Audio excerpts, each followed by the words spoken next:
see this sponge? It's completely soaked to the brim. It simply cannot absorb anymore until we kind of reset it, right? To absorb more. You know, this analogy, as I was cleaning up this morning, it strikes me that so many of us are feeling saturated.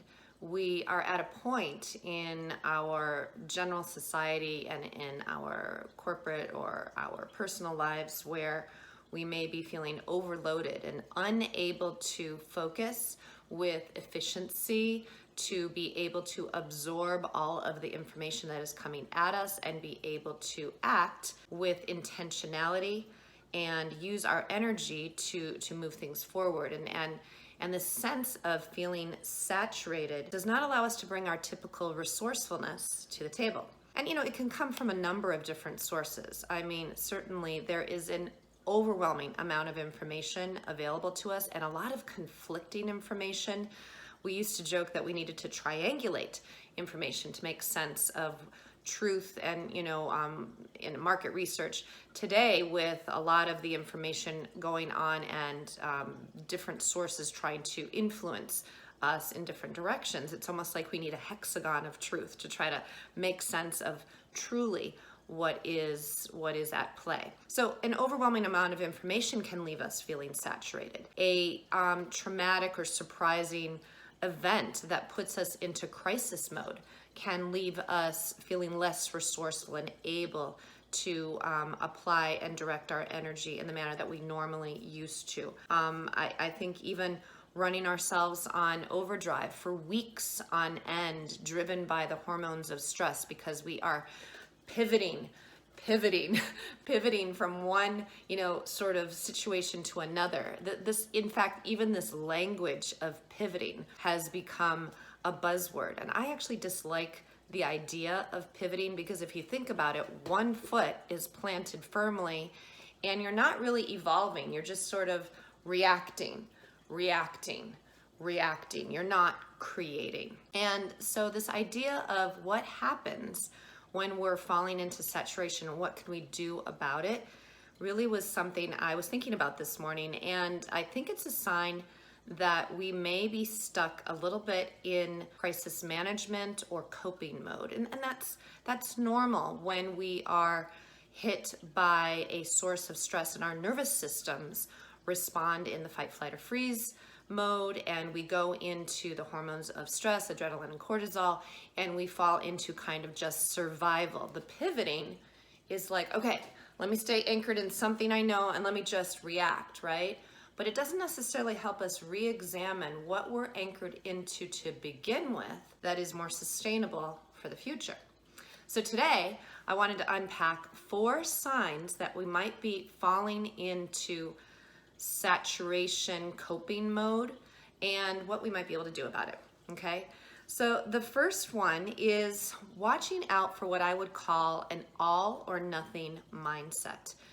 Sometimes this sneaks into our thoughts and our vocabulary, and you can pick up on it when you start to go into this place of like, it always happens or it never happens, or when XYZ falls into place, then I can be productive. But I'm gonna wait until then because it's very linear, right? I'm kind of gonna wait until when I have greater control over my schedule, when all of this change ends, then I'll adapt. When we have all of the information on what's gonna happen with that reorganization, then I'll know how to direct my energy every day. The problem with this is that it leads us into a trap, which is waiting. It's a waiting game. It's a when, then, or if then trap. When this happens, then I can bring my full being to the table.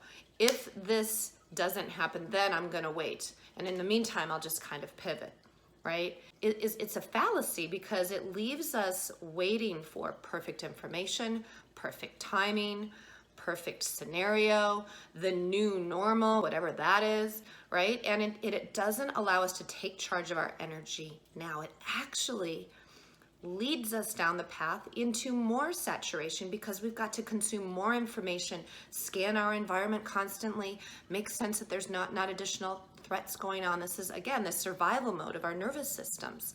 And it leaves the energetic body right? Not just the physical body, but your actual energy drained because you're constantly taking things in order to plug it into this when then formula. So one of the things you can do here is make done is better than perfect or progress over perfection your new mantra. So whenever you find yourself or your team members falling into this trap of all or nothing, it's always this way, it's never that way. When we have this information, then we can move forward. That kind of thinking. See if you can take on the mantra of what if we worked with the information that we had now and made a decision, assessed it, and moved forward. What if we took charge of our energy and we actually tried an experiment where it's progress over perfection, and see where that leads you. So that's number one. Number two is kind of learning the red flags of a hijacked limbic system. So I mentioned a minute ago the idea of when we're in the fight, flight, or freeze or survival mode, how the stress hormones of adrenaline and cortisol are pumping through our body. If you can actually track for yourself when you're starting to go into that mode, before you're like knee deep or very anchored into that mode, you have a greater chance of resetting your nervous system to shift into more creation versus just coping and reacting mode more quickly. So if you can attune to how you're, what happens to you under times of stress? How is your breathing? Do your shoulders start slowly creeping up to your ears, right? Do you tighten your jaw?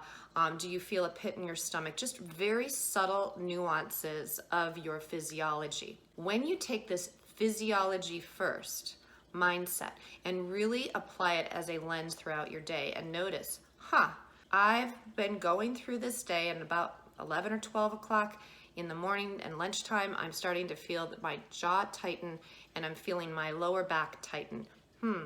That might be a sign that I'm holding some stress here. What might I do? Like, what are the feelings that are associated with that? What are the thoughts? And what is it prompting me to want to do? This can help us get out ahead of the hijacking of our limbic system, because what happens is unconsciously, this is going to be triggering a flood of energy and emotions that then start to drive our thinking, that drives our action. So getting out ahead and knowing what those physiological signs are is one place to begin. Science and research will show that even 3 to 5 minutes of heart-centered breathing can be a great place to begin to calm and reset your nervous system. There's a lot more tools and tricks. In fact, in the Recalibrate for Impact Accelerator course that I lead, as well as Reset and Rewire, a mini course that really looks at accelerating resilience in the face of constant change, we explore other techniques, but that's a great place to begin. One of the third sort of signs of falling into saturation or coping is a language of helplessness. And this begins maybe as a feeling of overwhelm, that overload, I simply can't absorb anymore. And it may lead to a thought, I just can't do anymore, or there is no time, whatever it is. And then it may verbalize itself, right, in team meetings or with others, or you hear yourself thinking it or saying it out loud to a colleague. So if and when you hear it within your self-talk or within your team members, this sense of we can't, or it's not possible, or I just have no resources, that's the general feeling. This is kind of from the body of thought of Learned Helplessness by Martin Seligman and others. This is a language that leaves us in a place of victimhood, right? Because it ascribes more power to our external conditions than our internal resources. And it can feel that way in the moment. One tip here is to use the power of yet. So when you hear yourself thinking, I can't do this, right? The corollary to that is I can't do this yet. What would make it more possible today? Or I can't do it this minute. What would make it possible in the next day, right? So this concept of yet is incredibly freeing, because it allows us to acknowledge what is right now, but not get buried in it, and then create a new possibility the moment later.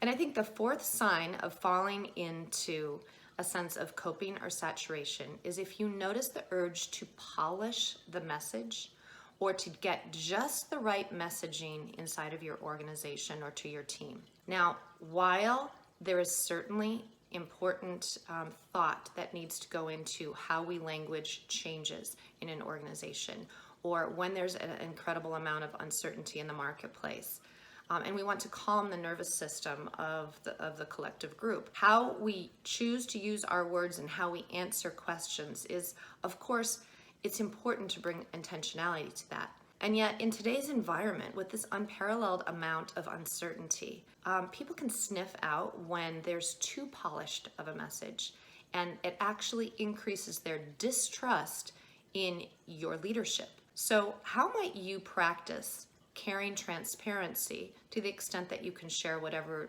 changes are going on or whatever you know, and acknowledge the discomfort that exists when we don't have all the information that we want?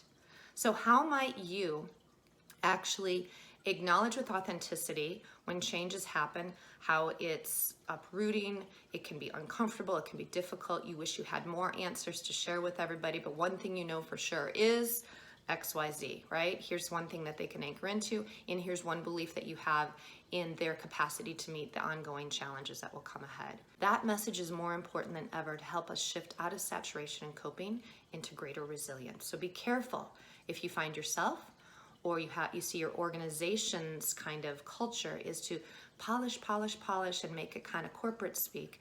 People will actually sniff that out and sense inauthenticity, and you'll create more stress in the system because people will be bracing against the shoe that's about to drop later. So I hope that this has been helpful to you to think about saturation and what 4 signs that you can spot and then shift in order to move from saturation and coping into greater resilience. Let me know how this works for you and what you discover along the way.